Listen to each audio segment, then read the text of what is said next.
সেনাপতি মহোদয় দাঁড়ান দাঁড়ান।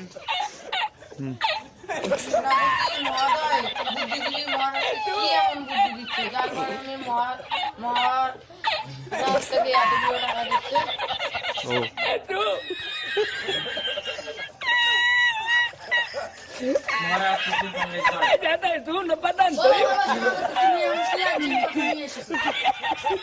আমাদের রাষ্ট্রজায়গা তো দিন দিন খালি হয়ে যাচ্ছে। কি বলছো সেনাপতি মহোদয়?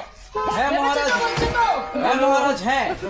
আপনি যে বুদ্ধিজীবীকে প্রত্যেক দিন যে টাকা দিচ্ছেন, কি কারণে দিচ্ছেন? এতে কি হচ্ছে?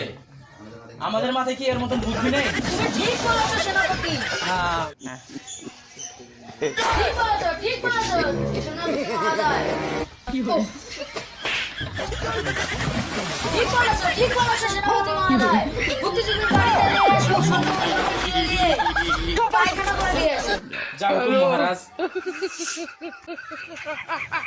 শোনো শোনো শোনো,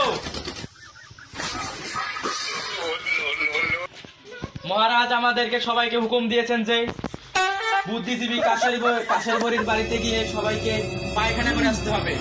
ঠিক বলেছেন সেনাপতি মহোদয়, আমরা অনেকদিন শান্তি করে পায়খানা করি না।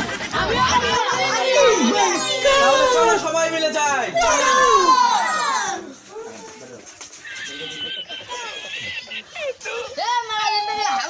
তোমরা কোথায় যাচ্ছে? বুদ্ধিজীবীর বাড়িতে পায়খানা করতে যাচ্ছি।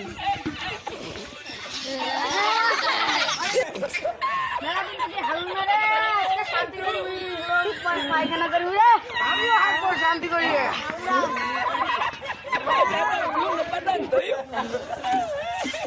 কোথায় যাচ্ছ তোরা? তোদের বাড়িতে এই কাশের বাড়ি বুদ্ধিজীবী সর এখান থেকে, তোদের বাড়িতে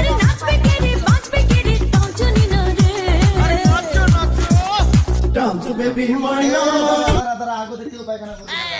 সেনাপতি মহোদয়, আপনাকে মহারাজ আদেশ করেছেন আমার গৃহে পায়খানা করার জন্য, কিন্তু আমার একটা সত্য আছে। কি সত্য? বুদ্ধিজীবী বলো। মহারাজ আপনাকে আদেশ করেছেন আমার গৃহে পায়খানা করবে, কিন্তু পিচ্ছাপ করা যাবে না।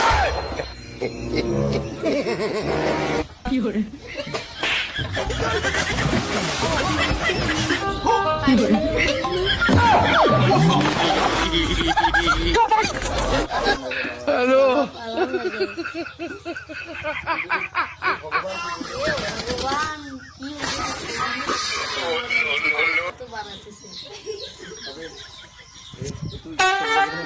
কি